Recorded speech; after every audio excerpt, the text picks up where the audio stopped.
কিছুদিন আগে থেকে গাড়ে হেরাই চলে যেতেন, কয়েকদিনের জন্য খাওয়া দাওয়ার ব্যবস্থা নিয়ে ওই গাড়ে হেরাই চলে যেতেন। এবার বসে আল্লাহকে স্মরণ করতেন। হঠাৎ করে একদিন জিবরিল আমিন নবীর কাছে এসে গেলেন।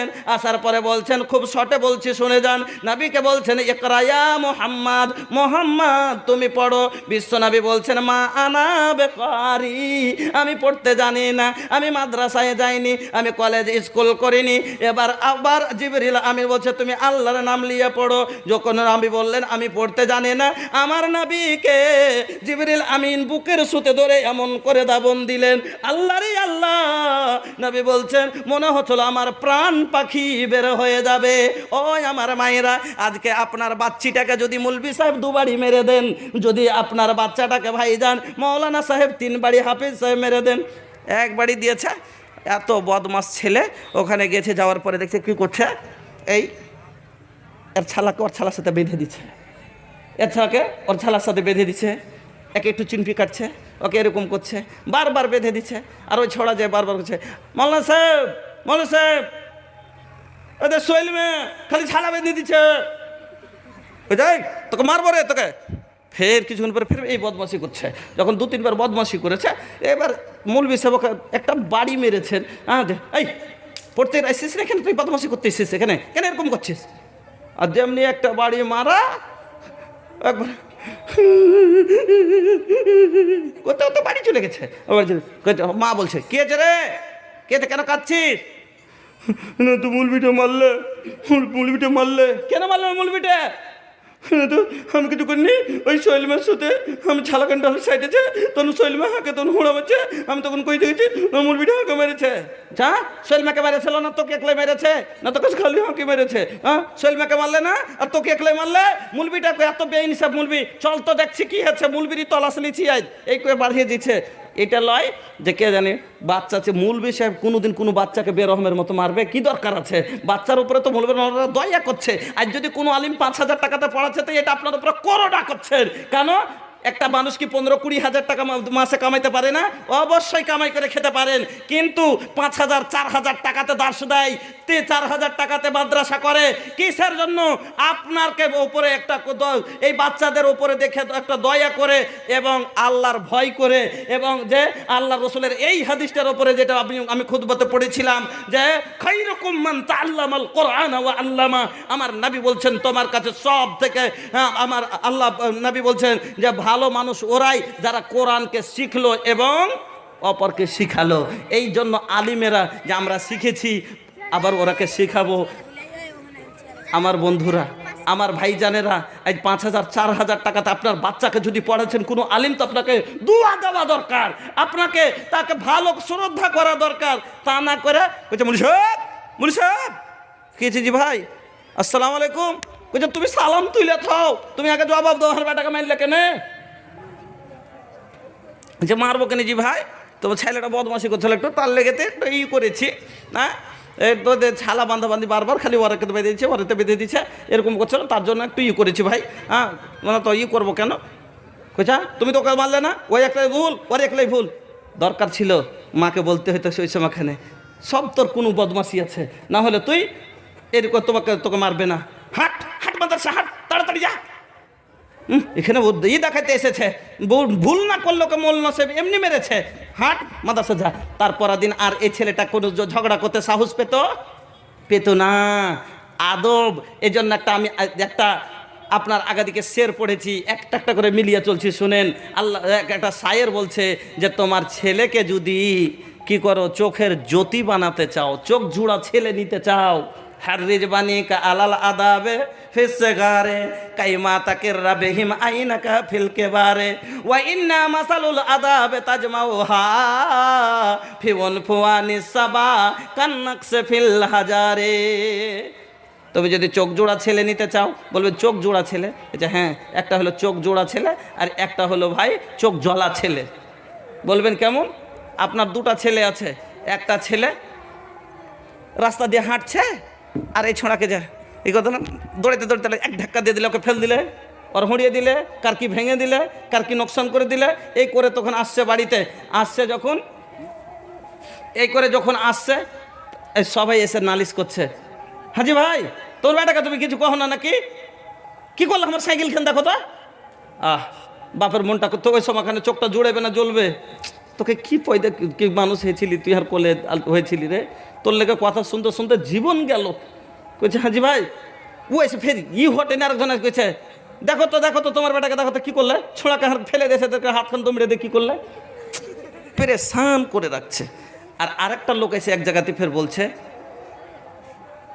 তোমার বেটা যদি আজ না থাকতো ভাই তাহলে ছেলেটা বিজনেস বাঁচত না।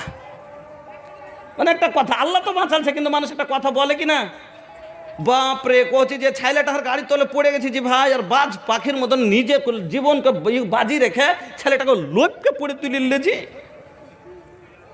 তারপরে ওই সেদিন শুধু দেখেছি যে ওই গাজল হনে আস্তে আস্তে যে ওই একটা পুকুরে একটা ছেলে পড়ে গেছে, সব মানুষখানে দেখছে তা দাঁড়িয়ে দেখছে, কেউ একটু আগে বাড়লো না, আর একবারে দেখে নিজকে রুখতে পারলো না, দৌড়িয়ে ঝাঁপ দিয়ে নেমে ছেলেটাকে বাঁচিয়ে এই করলে লোকের উপকারে আর এইটা করছে আবার ওটা করছে, মনটা কত খুশি হবে, কত মনটা ভরবে। হ্যাঁ, তা আল্লাহ পাক এজন্য শায়ের বলছে যে তুমি যদি চোখ জুড়া বাচ্চা নিতে চাও তো ছেলের ছোট্ট থেকে তার তারবিয়ত দাও, তার ব্যবহার তার ভালো করার চেষ্টা করো। হ্যাঁ, কেন পাথরের লেখা যেমন মেটে না, ছোট্টর দেওয়া ব্যবহার সেমনই কোনোদিন পাল্টে না। এজন্য আপনার বাচ্চাটাকে আপনি সুন্দর লেখাপড়া করিয়ে, আপনার বাচ্চার যদি ভাইজান জামা কাপড় খুব সুন্দর থাকে, 1000 টাকা দামের শার্ট দিচ্ছেন, 1500 টাকার জিন্স দিচ্ছেন, কিন্তু রাস্তায় যাচ্ছে আর একে গালি দিচ্ছে, একে মারছে, লোকে কি বলবে জানেন? সুন্দর গাধা বে, সুন্দর গাধা, এটা সুন্দর গাধা দিচ্ছে। হ্যাঁ, কিন্তু যদি আপনার বাচ্চাটার পরনে এইরকম সাদা কাপড় থাকে, পাতলাই কাপড় থাকে, কম দামের থাকে, নোংরাই থাকে, কিন্তু ব্যবহার যদি ভালো হয় সবাই বলবে, ছেলেটাকে দেখে কেউ বুঝতে পারবি না, ছেলেটার কাপড় ধরি দেখে বুঝতে পারবি না, কিন্তু বড় বড় মানুষের কান কাটবে। এই বাচ্চা যেমন তেমন ছেলেটা লয়, ছেলেটা খুব ভদ্র, কার বেটা হে অমুক করে ধরে দেখবে, খুঁজে দেখবে কার বেটা, না তো সেতাবের বেটা, এ ছেলেটার ব্যবহার খুব ভালো, অন্তর জুড়িয়ে যাবে, আপনার মন ভরে যাবে। এই জন্য শায়ের বলছে শোনো, সুন্দর কাপড় দিয়ে তোমার বাচ্চা সুন্দর হয় না, বাচ্চাকে যদি সুন্দর করতে হয় তাহলে শিক্ষা এবং আদব দাও, তাকে তুমি তার ব্যবহার বানিয়ে দাও, তাকে লেখাপড়া দিনই শিক্ষা দিয়ে দাও। তারপরে শায়ের বলছে শোনো, তোমরা মনে ভাবছো যার বাবা মরে গেল সেই ইয়াতিম, কেন যে এক দেখভাল কে করবে? ওরে পাগলা শোন, তোরা ওকে ইয়াতিম ভাবিস না, 12 বছর পরে এ তো আবার সাবালক হয়ে যাবে, নিজেই মালিক বনে যাবে, কিন্তু আসল ইয়াতিম তো ওই রে যে বাবার চাইতে বড় ইয়াতিম হলো ওই লোকটা যার মধ্যে শিক্ষা নাই। কেন? এই জীবন ভরের ইয়াতিম, এই যে কোনো জায়গাতে আর সাহারা নাই, কুল কিনারা নাই। এজন্য বন্ধুরা আমার, আপনার এই মাদ্রাসা আপনার আল্লাহ রাব্বুল আলামিন কোরআনের মধ্যে সব আগে শিক্ষার কথা বললেন। আল্লাহ পাকের নবী সব প্রথম শিক্ষার কথা পেলেন। চলেন, আমি খুব শর্টে যাচ্ছি। এবার বুঝে গেলেন যে যেই কোনো ইবাদত তাহলে বিনা কোনো শিক্ষাতে ভাই কোনো কাজ হয়? বিনা শিক্ষাতে কেউ দেওয়াল জুড়তে পারবে না, জুড়তে গেলে ইট বরাবর হবে না, এই দেওয়ালটা বেশি দিন টিকবে না, ভুসড়ে যাবে, ভেঙে যাবে। বিনা জানাতে কেউ সোনার কোনো জিনিস বানাতে পারবে না, বিনা শিক্ষাতে কেউ কোনো কাজ করতে পারবে না। আমার বন্ধুরা, ওই রকমই বিনা শিক্ষাতে এবাদত যদি করেন, ওই দেওয়াল ভোসড়ার মতো আপনার এবাদত ভুসড়ে যাবে, আপনার এবাদত লাখ গাড়ি করে যাবে, কিন্তু এবাদত কাজের হবে না। অনেকগুলো আল্লাহ রাব্বুল আলামিনের নবী এই জন্য বলেছেন ফাজলুল আলিমে আলাল আবেদে, একটা আবেদের উপরে একটা আলিমের ফজিলত কতখানি, একটা শিক্ষিত মুলবি সাহেবের ফজিলত কতখানি। আমার ভাইজান ভালো করে শুনেলেন, আল্লাহ পাকের নবী বলছেন যেমন আকাশের তারাগুলির মধ্যে চাঁদটা সব চাইতে দামি, সব চাইতে সৌন্দর্য, ওরকম 100,000 আবেদের মধ্যে মধ্যে সব আবেদে যারা অশিক্ষিত কিন্তু নামাজি পরেজগার দিনদার ভালো, কিন্তু এই লোকটার চাইতে একটা আলিম হলো চাইতে এরকম যেরকম সূর্যে তরকা তারার আগে আপনার চন্দ্রর আলো, ওই রকমই মেনেলেন আমার বন্ধুরা, আমার ভাইজানেরা। তাই নবীজি বললেন শোনো, ওই রকম একটা আবিদ যদি সারা রাত, একটা আবেদ লোক কিন্তু লোকটা আলিম নয়, আর লোকটা যদি সারা রাত দাঁড়িয়ে দাঁড়িয়ে নামাজ পড়ে, আর একটা আলিম যদি এশারের নামাজ পড়ার পরে ঘুমিয়ে যায়, আর আবার ফজরের নামাজ যদি ফজরের সালাত যদি জামাতে আদায় করে, আল্লাহ পাকের নবী বলছেন এই আলেমের আর ওই আবেদের সওয়াব বারাবার। এত বড় হলো একটা ইলিমের সব, এত বড় ভাই সম্মান আলিমের, এত বড় শিক্ষার দাম আছে। কারণ বিনা শিক্ষায় কোনো মাস্টার হয় না, বিনা শিক্ষায় কোনো প্রফেসর বনে না, বিনা শিক্ষিত কোনো নবী হননি, বিনা শিক্ষিত কোনো আলিম হননি। বন্ধুরা আমার, শিক্ষা ছাড়া কিচ্ছুই হয়নি আমার বন্ধুরা, এটাই তো শিক্ষা। আল্লাহ পাক রব্বুল আলামিন, আল্লাহ পাকের নবী বলছেন যে শোনো এই শিক্ষার কতখানি ভ্যালু। আল্লাহু আকবার শুনলেন, ওয়াহাজাল ইলম আল্লাযী ওয়াজাদা বিহি আদম আলাইহিস সালাম ফাজিলাতান ওয়া কারামাতান আলাল মালায়েকা। এই শিক্ষার কারণেই আদম আলাইহিস সালাম ফেরেশতার মধ্যে সম্মানিত হয়েছিলেন, মনে আছে? এই ইলমের কারণে। ওয়াহাদাল ইলম আল্লাযী আখরাজা ইউনুস আলাইহিস সালাম মিন বাতনিল হুত। এই ইলমের কারণে ইউনুস আলাইহিস সালাম মাছের পেট থেকে বার হয়ে এসেছিলেন। আমার আল্লাহ বলছেন ফালাউলা আন্নাহু কানা মিনাল মুসাব্বিহিনা লালাবিসা ফি বাতনিহি ইলা ইউবাসুন। আল্লাহ রাব্বুল আলামিন বলছেন যদি এই তসবিহটা ইউনুস পাঠ না করত, তাহলে কিয়ামত পর্যন্ত মাছের পেটে থাকতো। এই তসবিহ এত বড় বিপদ থেকে উদ্ধার করলো আমার বন্ধুরা। তাহলে তসবিহ জানতে হবে, তাহলে তো উদ্ধার পাবেন। আজকে অসুখ হয়েছে, আজ সব বলছেন, মহিলারা বলছে শয়তানে ধরেছে। দুয়া জানতো যদি পেচ্ছাপ পায়খানা দিত। আমার একটা ভিডিও খুব ভাইরাল হয়েছে, আপনারা দেখেছেন, ভূত ঝাড়া দেহাতি ভাষায় কীরকম হয়, আর শরিয়াতের ঝাড়া কীরকম, অতি আমি নকল করেছি। অনেকগুলো পশ্চিম বাংলার আলিম আমাকে ফোন করে, মৌলানা আপনি এইভাবে কখন তো ভূতের ডেহারা বলছেন, কখন তো গীত বলছেন, কখন তো কিছু বলছেন, তো এসবগুলো বলে আপনি কি সবাইকে লুভাচ্ছেন বক্তব্য করে? মানুষকে কি বোঝাতে চাইছেন? আপনার উদ্দেশ্যটা কি? লোকের কাছে নাম কামা না লোকে হেদায়েতের জন্য আপনি করছেন?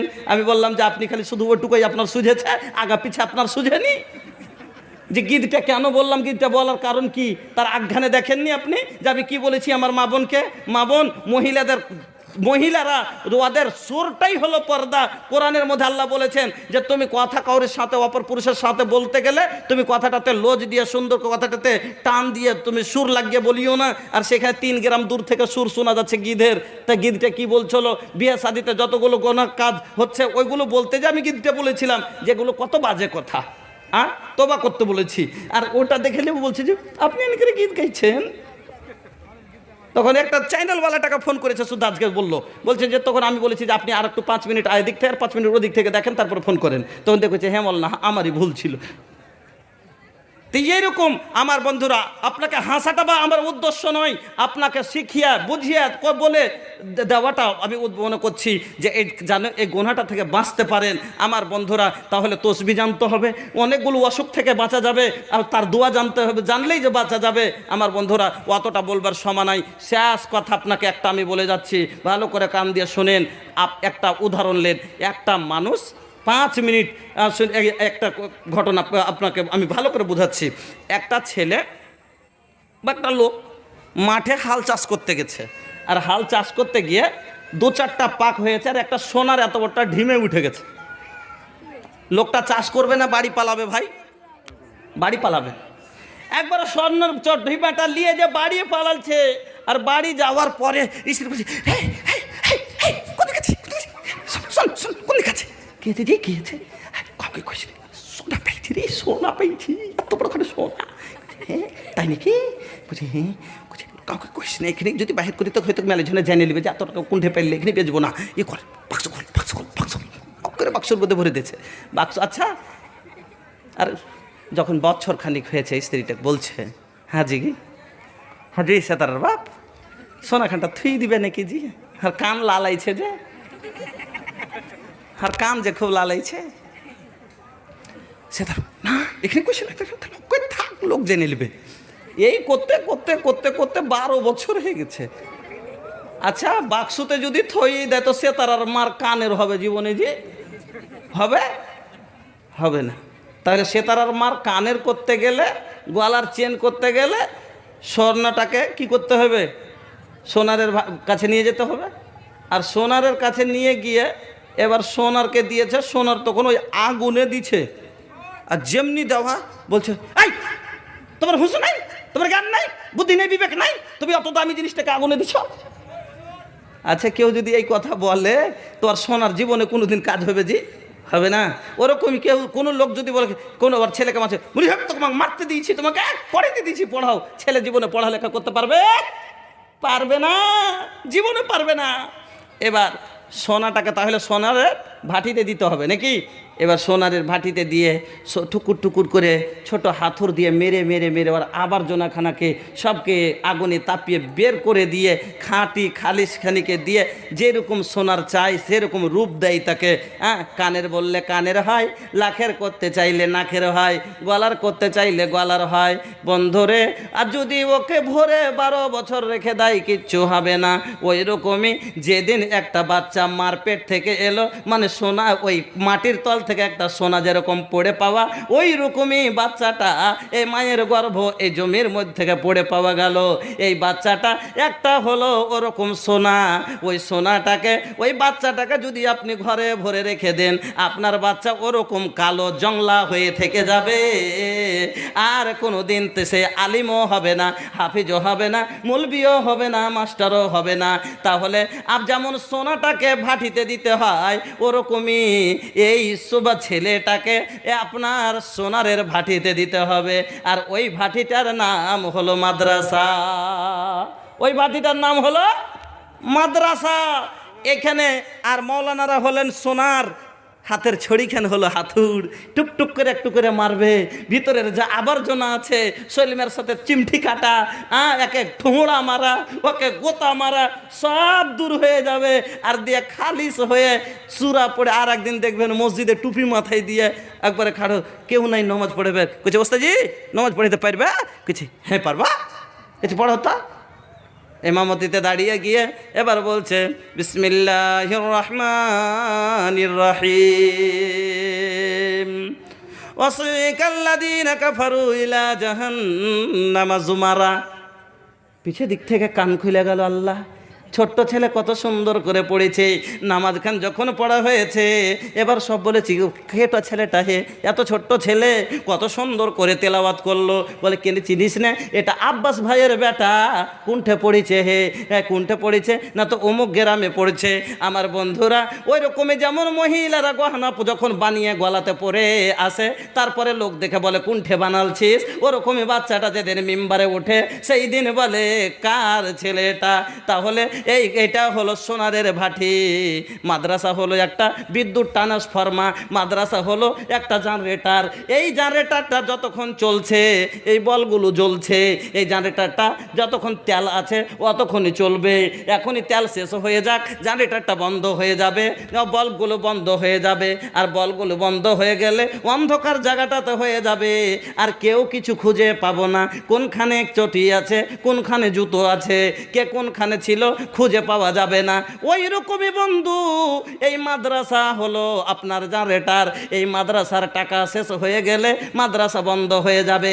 মাদ্রাসা বন্ধ হয়ে গেলে আমার বন্ধুরা এই দিনের আলো যে ছুটতে আছে, এখানে আমার বোনগুলো যে বলগালা জ্বলতে আছে, এ কত আব্বাসের বাড়ি যাবে, কত সাত্তারের বাড়ি যা আলো করবে। আল্লাহ রে আল্লাহ, আমি নিজের কথা বলছি ভাইজান, ফখরের কথা বলিনি। আমি শুধু উৎসাহের জন্য কথাটা বলছি। আমি কায়দা পড়ার আগে 3 রুকু কোরআন মুখস্থ করেছিলাম মার কাছে, শুধু শুনে শুনে পড়েন আলহামদুলিল্লাহ। মার কাছে শুধু শুনে 3 রুকু কোরআন মুখস্থ করেছিলাম কায়দা পড়ার আগে। আল্লাহর 99টা সেফাতির নাম কায়দার উল্টা শেষ দিকে লেখা নাই। ইয়া আল্লাহু ইয়া রহমানু ইয়া রহিম ইয়া মালিকু ইয়া কুদ্দুস ইয়া সালাম ইয়া মুমিন ইয়া মুহাইমিন। মার কাছে মাকতাবে পড়ার আগে ইয়াদ করেছিলাম। আর মার কাছে একটা বাংলা ছড়া শিখেছিলাম যখন মাকতবে পড়ার আগে, কায়দা পড়ার আগে। আমার মা আরবি শিক্ষিতা মহিলা, যার কারণে মার কাছ থেকে কতটা লাভ হয় একটা বাচ্চার, এটুকু আমি দেখাতে চাই। আমার মাই হলো আসল মাদ্রাসা, আমার বোনেরা হলো আসল মাদ্রাসা। যারা বাচ্চাকে পাশে দিয়ে ঘুমাবে, মাথাটা তোর হলো পুরা খালি, ব্রেনটা হলো মেমোরিটা একবারে খালি মেমোরি। এই মেমোরিটাতে গান লোড করলে গান হবে, এই মেমোরিটাতে গজল লোড করলে গজল লোড হবে, এই মেমোরিটাতে আপনি কোরআন লোড করলে কোরআন লোড হবে। ওই বাচ্চার মেমোরিটা তো করে হলো খালি মেমোরি, এই ব্রেনটা হলো খালি। ওই সময়তে বাচ্চাটাকে যা দিবে, দুয়া বললে দুয়া শিখে নেবে, হ্যাঁ, ওয়াজ বললে ওয়াজ শিখে নেবে, কোরআন বললে কোরআন শিখে নেবে।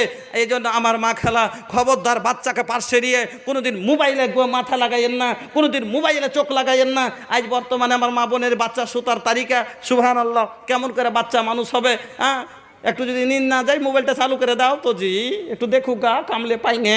হ্যাঁ, আর না তো তারপরে থাবড়ে তো নিন দিতে গেলে তোর কইবে, বেটা নিন যাহারে কানটাই আছে কোলহা ব্যাং ক্যাকু ক্যাকু করে ওরে নিন যাহারে। তারপরে যদি নিন না যায়, তখন গ্যাক করে একটা লাদে, সুত না কাম ধান্দা আমাকে কি ছাড়বে? তো দাদি যে আমার মশলা বাঁধবে, ফের হ্যাঁ কাম না করে, তখন বাদের বাদ কাম না করে পাই, তখন যে ফের আমাকে ধুইবে। নিন যারা খালে ভরা নিন যা। এরকম বাচ্চা কোনোদিন মানুষ হবে ভালো হয়ে? অনেক কথা আমার বলার আছে, যা হোক। আর ভোজপুরি ভাইয়া রব্বা লোক তো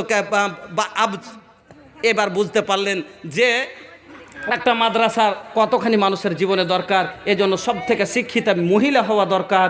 এজন্য আমি প্রত্যেক জায়গাতে আমার একটা লাইফে আমি একটা করেছি, আপনারা হয়তো আমার রেকর্ডিং শুনেছেন।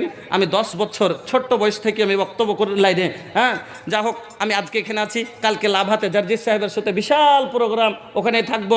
হ্যাঁ, তারপরে পাকুড়, তারপরের দিন চলে যাব 24 পরগনা। আলহামদুলিল্লাহ, আমি বাইরে মেহমান হিসাবে আপনার কাছে এসেছি।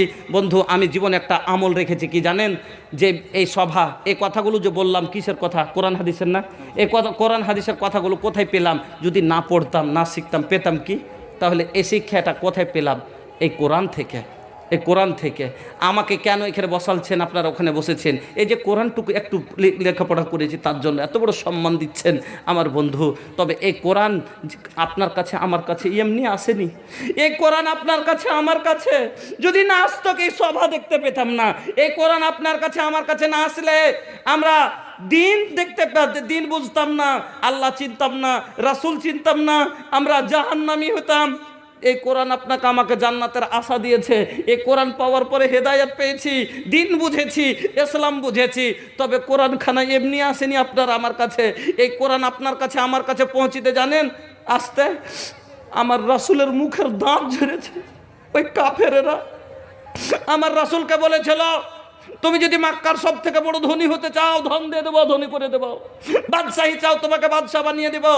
তুমি যদি মক্কার সব থেকে সুন্দরী মেয়েটা তুমি বিয়ে করতে চাও, দিব। কিন্তু তুমি এই কোরআনের প্রচার ছেড়ে দাও। আমার নবী মানলেন না, বলেছিলেন আমার এক হাতে সূর্য, এক হাতে চন্দ্র এনে যদি রেখে দাও, তবে কিন্তু আমি মানবো না। যার কারণে ওই জালিমেরা যুদ্ধের ময়দানে আমার রাসূলের মুখে আল্লাহ এমন করে তরবারি আমার রাসূলের মুখের দাঁত ঝরিয়ে দিয়েছিল। বদরের মাটিতে 14 সাহাবী নিজের গর্দন কাটিয়েছেন। উহুদের প্রান্তে ৭৭ সাহাবী নিজের গর্দন কাটিয়েছেন। হাজারো হাজার গর্দন কাটার পরে কোরআন আপনার কাছে আমার কাছে পৌঁছেছে। আমার রাসূলের শরীরের তিল তিল করে রক্ত ঝরে আপনার কাছে আমার কাছে কোরআন পৌঁছেছে। তাহলে ওই জামানা যদি আমরা পেতাম, আমরাও রাসূলের সাথে যেতাম না? যেতাম। কিন্তু আমরা সে জামানাটা পাইনি। তবে রাসূলের মহব্বতে যদি রাসূল আপনাকে আমাকে ভালোবেসে কোরআন পৌঁছাতে এত কষ্ট করেন, শরীরের রক্ত ঝরান, মুখের দাঁত ঝরাতে পারেন, আমি আপনি আনেওয়ালা আগামী যে আমাদের নসল আসবে, বাচ্চারা হবে, আজ আমি আছি, আমার বাচ্চা আছে, কাল তার বাচ্চা হবে, তাদের জন্য আমরা দিনটাকে প্রচার করে যাব, মাদ্রাসা কায়েম করে যাব, কোরআনের শিক্ষা ছেড়ে যাব।